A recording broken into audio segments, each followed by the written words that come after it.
Les losers ne te font pas avancer grâce à leurs pseudo-conseils.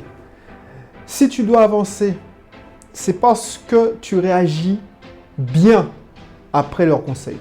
Ça, c'est un concept.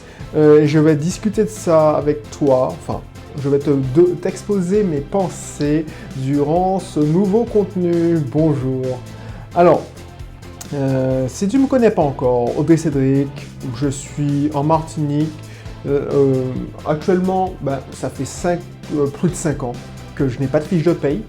Je demande au service paye externalisé de fournir la paye à mes collaborateurs, mais moi, en tout cas, ils ne me fournissent pas de fiche de paye. Et c'est ça qui est paradoxal, c'est que la petite histoire, si tu n'es pas encore abonné, abonne-toi parce que c'est ça, ma chaîne, c'est pour te montrer, te donner des conseils de développement personnel, mais aussi des conseils techniques pour devenir libre financièrement, particulièrement aux Antilles. C'est possible de rester libre financièrement aux Antilles et de gagner son indépendance financière et de vivre aux Antilles tout en étant à l'abri du besoin. Alors quand je te dis vivre aux Antilles, libre financièrement, c'est pas je ne vis pas dans une villa de luxe, je ne roule pas de voitures de luxe, c'est pas mon kiff. Mais après, j'ai envie de te dire, quand je vais faire des courses, quand j'ai acheté, par exemple ce matin, j'ai acheté pour 70 € de livres, ça m'a fait ni chaud ni froid. Je me suis pas dit ah non, il faut que je fasse attention parce que je vais pas pouvoir, il faut que je fais un livre pour que ça ne fasse pas trop cher. Je n'ai pas pensé au prix. Et ça c'est un concept fondamental que j'ai appris dans Millionnaire, l'autoroute du millionnaire, hein, c'est la traduction française. C'est que si tu réfléchis en te disant ah, est-ce que je peux me le payer, ça veut dire que tu ne peux pas te payer. Tu n'es pas encore libre financièrement. Voilà. Donc si ça t'intéresse tous ces sujets-là, tu veux devenir libre financièrement en utilisant les véhicules que j'ai utilisés, c'est-à-dire l'immobilier, les business, inscris-toi dans mon club privé, ça c'est dans la description, tu vas trouver, c'est gratuit et tu auras des informations, 80% de mes informations pour investir dans l'immobilier par exemple, que je donne en privé, c'est sûr. Donc, qu'est-ce que je voulais te parler? Parce que quand je dis que je parle, je vais vite. Alors, je regarde le titre sur mon ordinateur. Alors, les losers, tu verras, quand tu vas commencer à prendre ce chemin, et c'est un voyage, hein, la liberté financière. Et c'est un voyage où il n'y a pas de point d'arrivée. Il y a des checkpoints, c'est-à-dire des points de passage. Voilà, la traduction française, des points de passage. C'est-à-dire que tu as des paliers. Quand tu vas, par exemple, faire tes premiers 1000 € régulièrement avec ton business en ligne, ça m'est déjà arrivé. Quand tu as fait tes 500 €, tu te dis, ah ouais, génial, qu'est-ce que je peux faire? Quand tu as fait tes 1000 €, bah oui, c'est super. Quand tu as fait tes premiers 10 000 €, bah ça, c'est tous les mois, ah, c'est génial. Et ainsi de suite. Et dans l'immobilier, il y a aussi quand tu as fait ton premier bien, quand tu as fait ta première offre, quand tu as fait ta première vente, enfin, voilà. Et il n'y a pas de fin. Il n'y a pas de fin. On regarde même les gars comme Jeff Bezos, les gars comme Elon Musk, le créateur de Tesla, même les Bill Gates, bon bref, tous ces gars-là, ils n'ont jamais assez. Et détrompe-toi ceux qui te disent ouais, et pour moi c'est des losers. Ouais, mais ces gars-là, avec tout ce qu'ils ont, ils sont cupides, ils ne se contentent pas de ce. Clairement, c'est qu'ils n'ont rien compris. Et si tu écoutes leurs conseils, parce que c'est les conseils de la majorité, si tu écoutes leurs conseils, genre ouais, mais pourquoi tu veux tout ça? Contente-toi de ce que tu as. L'argent ne fait pas le bonheur. Je veux être juste confortable. Je veux être bien, confortable. Je veux pas être riche. Plus tu as de l'argent, plus tu as des problèmes. Alors ça, c'est mon problème pour ceux qui connaissent. Yes, c'est vrai. En plus, Notorious, quand il disait ça, c'est pas genre je veux pas de plus d'argent. Moi, je veux pas plus d'argent. Je te dis, plus justement tu as de l'argent, plus tu as des problèmes qui vont avec. Un millionnaire a des problèmes de millionnaire. Un gars qui gagne 3 000 €, un cadre moyen, enfin, ouais, je sais pas si un cadre moyen gagne 3 000 €, mais un cadre qui a 3 000 € par mois, 3 500, il a des problèmes de personnes qui gagnent 3 500 € par mois. Quelqu'un qui est au SMIC a des problèmes de personnes au SMIC. Et c'est ça. C'est ça qu'il faut comprendre. Et du coup, quand on te dit oui, mais pourquoi tu veux tout ça, l'argent ne rend pas heureux, ben, si tu écoutes leurs conseils et quand tu vas avoir des difficultés, par exemple, il y a des gens, voilà, oh, purée, excuse-moi, je m'excite, mais il y a des gens, ils sont pas humbles. C'est-à-dire, ils vont par exemple, j'ai en tête quelqu'un, il est venu dans mon atelier et il m'a donné des conseils sur comment animer mon atelier, comment enseigner la liberté financière. Et ça me fait rigoler, parce que ce mec-là, il n'est pas libre financièrement. Voilà, c'est un enseignant, ok, lui, il s'amuse à faire toute la journée des cours. Je respecte, ma mère était enseignante. Mais je sais que ma mère n'était pas libre financièrement. Et lui, il me dit, voilà, il faut faire ça. Non. Et c'est ça qui me fait rire. Pourquoi? Parce que... C'est ça qui me fait rire, pourquoi? Parce que, qu'est-ce qu'il m'a dit? Ouais, parce qu'on a eu des discussions, moi je suis ouvert d'esprit, donc j'écoute, tu vois. Et... Ouais, mais tu prends trop de clients, si ça, ça. Mais man, pourquoi tu me dis ça?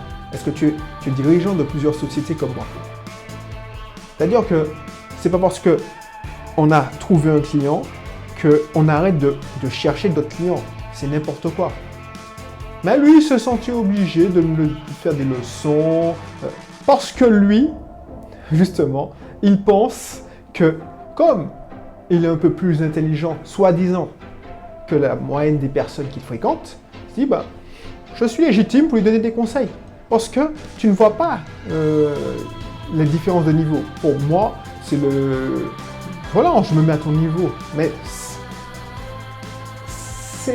c'est pas les conseils qui m'a... C'est pas ces conseils qui m'ont fait évoluer. Parce que si j'avais suivi son conseil entre nous à la con, pourquoi je te dis que c'est un conseil à la con? Parce que toi, si tu veux créer un business, si tu as... Et c'est ça une erreur. Pourquoi? C'est du vécu. Une erreur que des collègues qui ont monté une boîte d'informatique à Lyon ont faite. C'est-à-dire que quand tu veux devenir freelance en informatique, tu commences à rechercher, souvent, surtout quand tu travailles dans une société informatique, souvent, ce qui se passe, c'est que ta première mission, c'est ton ancien client. Voilà. Donc, ils avaient une mission d'un ancien client, ça durait 6 mois. Mais les mecs, au lieu de te dire, on a 6 mois, donc on a une visibilité sur 6 mois, on commence à chercher les prochains dès le premier mois, et comme ça va payer dans 6 mois, ou ça va payer dans 4 mois, tant mieux. Mais ils commencé à chercher au bout du 5e mois. Donc qu'est-ce qui s'est passé? Parce que un tunnel de vente et un pipeline de vente, ça se fait comment? Ça prend du temps. Pour conclure une affaire, je suis désolé, mais pour conclure une affaire, ça prend, allez, dans les siècles courts, ça prend, par exemple, un boulanger, ça prend quoi? Ça prend 2 secondes, le temps de faire la queue et prendre le pain. Dans les business informatiques à plusieurs milliers d'euros, ça peut prendre pratiquement 6 mois. Quand j'étais en négociation avec des prestataires informatiques pour refondre un site internet, pour développer une application mobile, pour créer une application métier, c'était des projets, des négociations, des cycles de vente qui allaient parfois dans 8 mois, 1 an, des fois. Et c'est même pas un an parce qu'on a changé la vie, c'est les cycles de vente. D'ailleurs qu'il faut rencontrer le directeur Intel, tu dois faire l'interface. Donc tout ça pour te dire que si tu écoutes ce conseil à la con, tu te fous une balle dans le pied. Donc c'est pour ça que je te dis, alors je regarde le timing, c'est ce que je te dis, c'est que si quand tu te donnes un conseil, il faut te demander c'est quoi l'expérience de cette personne quand il te donne ce conseil dans la situation ou dans le domaine donné. C'est-à-dire que, ok, je sais que, je sais pas moi, si je te donne un conseil en immobilier, ça doit être pertinent puisque je fais ça presque tous les jours, même tous les jours. Par contre, si je te donne un conseil en surf, non, c'est nul. Et Le pire, c'est que parce que je me sens expert en immobilier, c'est ça que le comique de la situation. Parce qu'il est enseignant, il pense qu'il peut enseigner, il peut donner des conseils sur l'enseignement de toutes les... Ben non, si tu es prof de maths et tu dis que tu veux enseigner du latin et tu n'y connais rien en latin, tu ne sais même pas parler latin, ce sera aussi ridicule que si tu enseignes à compter à des enfants 2 plus 2 égale 4 et tu m'expliques comment devenir libre financièrement. C'est ça le paradoxe.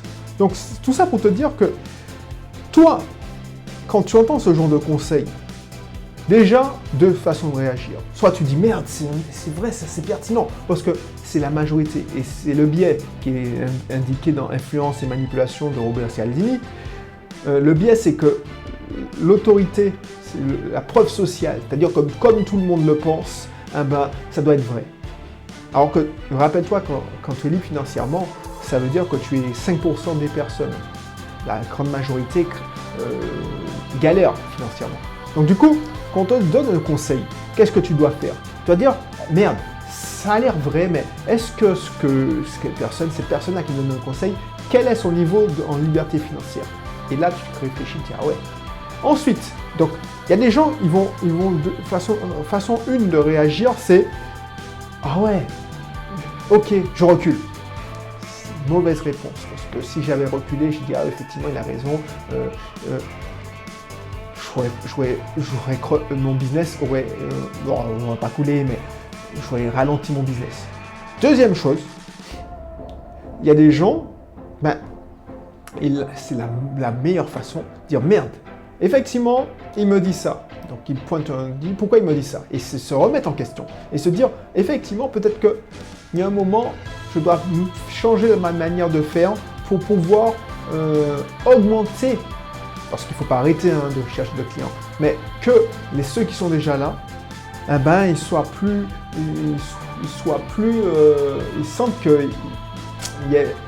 je suis encore là, tout ça. Donc, alors je te donne un exemple, et du coup, c'est comme ça que tu vas gagner. C'est-à-dire, c'est pas ce qu'ils te disent et les conseils qu'ils te donnent à la con en plus. La plupart du temps, c'est le conseil de merde. Mais c'est la façon dont tu vas réagir à ces conseils de merde qui va faire la différence. C'est-à-dire que si j'avais réagi en disant « Merde, effectivement, j'ai trop de clients », on n'a jamais trop de clients, il faut arrêter. Non, tu as trop de clients, ben, ce que j'ai fait, j'ai renforcé mon équipe, j'ai eu plus de commerciaux, voilà, je peux, au lieu de passer plus d'appels, faire le commercial, j'ai embauché, et puis pour mieux servir mes clients, ben, j'ai embauché des coachs immobiliers aussi. Donc, pour moi, c'est une réaction qui te permet de faire grossir ton business. Alors que, entre nous, le conseil, c'était juste pour ralentir le business. Donc, c'est ça que je veux te montrer. Il y a une grosse différence. Et quand on te donne des conseils, quand c'est des losers, je te dis franchement, c'est des losers pour moi. C'est pour que tu sois marqué par ce principe. Quand on te donne un conseil à la con, alors peut-être que tu te dis, mais non, c'est pas la con, ça plein de bon sens. Sur le coup, c'est plein de bon sens. Moi, je me rappelle, il y a une cliente qui me dit, ouais, moi, sur le coup, je n'ai pas su quoi répondre parce qu'ils étaient tous contre moi, c'était normal, et on m'a dit, dans la réalité vraie, dans ta réalité, eh ben, ça passe comme ça. Ben non, ben justement, leur réalité de merde, parce qu'elle est médiocre, leur réalité, elle se plaignent tout le temps, ben tes collègues, ben justement, elles galèrent, et toi, juste, tu as des résultats, et dans ta réalité, oui, ça se passe comme ça. Et c'est la mienne aussi, parce que c'est ma réalité. Alors, dans leur réalité, ben, le loyer est dans la moyenne du marché. Dans ta réalité, ben, c'est 20%, 30% en plus de la moyenne du marché. Donc, quelle réalité que tu préfères? Celle de la majorité, parce que tu es en minorité, ou celle de la minorité ou qui s'en sortent mieux? C'est ça la question. Parce que si elles n'étaient pas accompagnées, elles auraient dit merde, effectivement, elles ont raison. Parce que preuve sociale, biais cognitif, hein, preuve sociale. Donc du coup, ah ouais, mais effectivement, je vais baisser mes prix. Résultat, ben, baisse de prix, elle aurait trouvé le locataire. Cycle de la merde. Ah ouais, mais c'est vrai, c'est elle qui avait raison. Et tu redescends en bas, on te tire vers le bas. Alors que tu es accompagné, tu dis, ouais non, c'est de la connerie. On garde le prix pendant une semaine et demie. Elle a trouvé preneur. Boum! Bah, maintenant, elle sait que c'était pas une question de prix. Et souvent, quand j'accompagne, et en accompagnement business, j'entends ça, ouais, c'est une question de prix, c'est trop cher. Quand j'ai repris le garage, on me disait que c'était trop cher. Non, c'est pas une question de prix. C'est pas une question de prix, c'est une question de visibilité, d'attractivité. Donc voilà, si dans ta tête tu te dis que c'est trop cher tes prestations, bah regarde, si tu te trop cher par rapport à qui? Trop cher par rapport au petit sonson qui fait de la petite bricole et de la petite mécanique près de chez lui, sur la bord de la route. Bah oui, tu seras toujours trop cher, mais quel que soit le prix, même si tu l'offrais, quelqu'un pourrait toujours te donner un conseil à la con. Donc c'est pour ça que je te dis ça. Quand tu as un business, c'est jamais une question de prix. Quand tu es dans l'immobilier, demande-toi. Et ça, c'est hyper important parce que tu trouveras toujours dans ton chemin des gens qui sont de bons conseils, qui présentent bien, qui sont sûrs de ce qu'ils affirment parce que c'est leur réalité. Ils sont alignés avec cette réalité. Alors que toi, vu que tu es moins sûr de toi, voilà, tu te dis « Ah merde, c'est vrai que c'est eux qui ont raison. » Et tu redescends dans cette réalité de merde. Voilà, donc je pense que tu as compris, mais c'était hyper important de te partager ça parce que tu penseras à moi, tu trouveras toujours des gens qui vont te dire ça, il faut faire ça, comme ci, comme ça. Mais, monde, pourquoi tu ne le fais pas? Pourquoi tu es à ce niveau-là de merde? Pourquoi tu viens dans mon atelier? C'est ça que je veux te demander. C'est ça que j'aurais dû lui dire, mais c'est pas ma nature. C'est pas ma nature. J'écoute. Moi, je progresse, justement, puisque j'écoute les critiques. Après, je fais l'analyse des choses, je fais la part des choses. Quand j'ai fait une émission comme ça, hein, quand les autres te disent de reculer, ben, c'est là qu'il faut accélérer. Ralentir, ben accélère. Parce que c'est contre-intuitif. Donc, tu penseras ce que tu veux, hein. Moi, je ne dis pas que la science infuse, loin de là, mais j'ai toujours fait ça et ça m'a mené jusqu'à ce que je suis en ce moment. Donc, c'est génial. Bon, je pense que tu as compris, je ne vais pas épiloguer sur ce point, c'était le message que je voulais te faire passer aujourd'hui. Donc, si tu n'es pas encore abonné, abonne-toi. Si tu n'es pas encore dans le club, inscris-toi dans le club, c'est dans la description. Et puis, on se retrouve pour une prochaine vidéo. Allez, bye bye.